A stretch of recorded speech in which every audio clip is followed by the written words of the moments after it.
You look a little pasty. Don't wanna sound full of myself a rude, but you ain't looking at no other dudes, cause you love me. I'm sorry.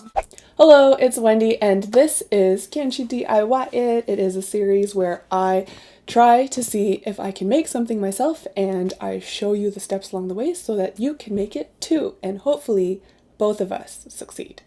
Today's challenge is this knit top. It features underwire. It's kind of like a modern minimalist bustier. There might be a few brands that carry this kind of look, but my particular model of choice came from a brand called Orsund Iris. I hope I'm saying that right. To be honest, this top actually really intimidates me. It's one of those clothing items that like you often see modeled on smaller chested people. I guess personally I feel a bit bigger chested, but I don't like to be booby in the way that I dress. But if there was ever a time to make something fit you the way you want it, I suppose the best time is to make it yourself. I also have this ribbed knit. Oh, I just look like Christmas. I have sadly hoarded this knit for 4 years, so using it today is already a win. And if you can find the tutorial where this was last used, comment below. You will be my favorite fan of the week, for real. Let us begin! Like I said, here is that ribbed knit that I had. It's got these nice vertical ridges that stretch well only in the horizontal direction.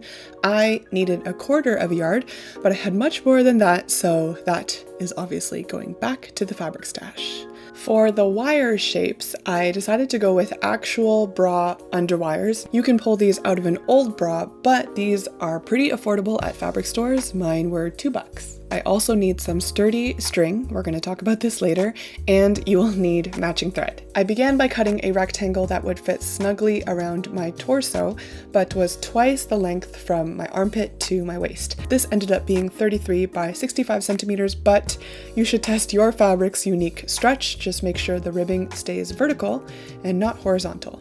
I folded the tube in half, right sides touching, to sew the long edges together with a straight stitch. Bringing the raw edges wrong sides together, this folded the entire tube in half.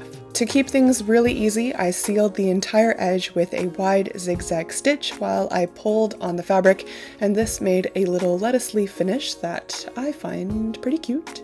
Back to the raw fabric, I cut out 2 strips that were 3 by 40 centimeters for the straps and 5 by 25 centimeters to make the casing for the wires. The length of fabric for the wire casing was just to get a relatively tight fit along the curve.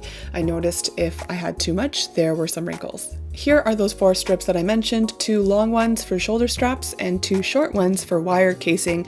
To give the casing a little bulk, I decided to add a strip of quilt batting. I folded the casing in half, aligned it with the batting that I had cut, and sewed the top and the long edge together. Then I flipped it to produce this finished worm thing. There's probably a way you could also achieve this with cotton makeup pads, but just know that the fabric alone is not enough and the wire will poke through and it won't look nice and stuffed.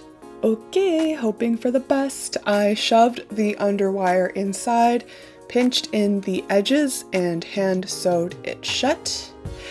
2 little curves, done. Next was a little bit of guesswork, but I tried on the knit and I safety pinned the curves where I thought they should rest.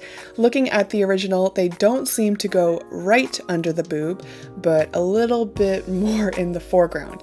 In the end, I just focused on getting them close to each other and symmetrical in the front, and honestly, I just hoped the rest would work out from there. Apparently, these are sewn on from below based on my photo zoom in observations, so I did a straight stitch across the lower edge, and I was careful to pull on the fabric so I didn't accidentally sew through the underwire. That might break a needle, so please be careful. These safety pins I added before sewing were really helpful in keeping things symmetrical, since you kind of lose track of what is where under the machine. I always try to lock things up before I put it under the machine, especially when it's something stretchy. I believe my mom taught me this, but this is the thing I do when I want my stitches to begin and end super clean. I don't go forwards and backwards like how normal stitches might start and end, but instead I leave long tails so that I can bring both threads to the inside, tie them off, and cut them. Honestly, if you stop here, I guess you have a tube top, but I don't mind straps, so I'm gonna keep going. Let's talk about that strong string that I mentioned at the beginning. I tied a knot and I folded the strap fabric in half over it before stitching across the top and down the long edge. This makes flipping the strap inside out so much easier. I pull on the string to try and start the flip. That part can be a little tricky, but once it starts, it just slides along nicely. Now the original seemed to have the straps pretty far apart, so I put on the knit tube top and safety pinned the straps to the correct spot and length based on my own shoulders. I did use a hand stitch to attach them on the inside so that the stitches would not show, and I'll just zoom in to show you what I did because having your strap snap is not fun. I tried very hard to be thorough. Let's go give this a try.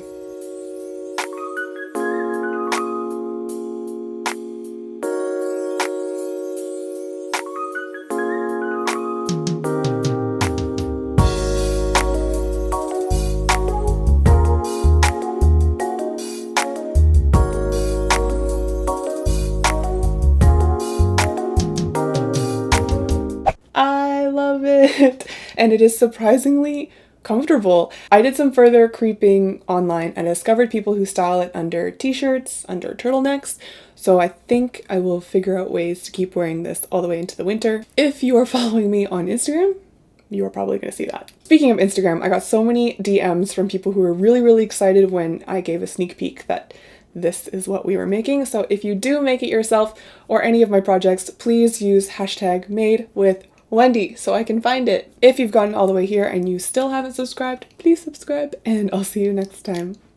Bye-bye!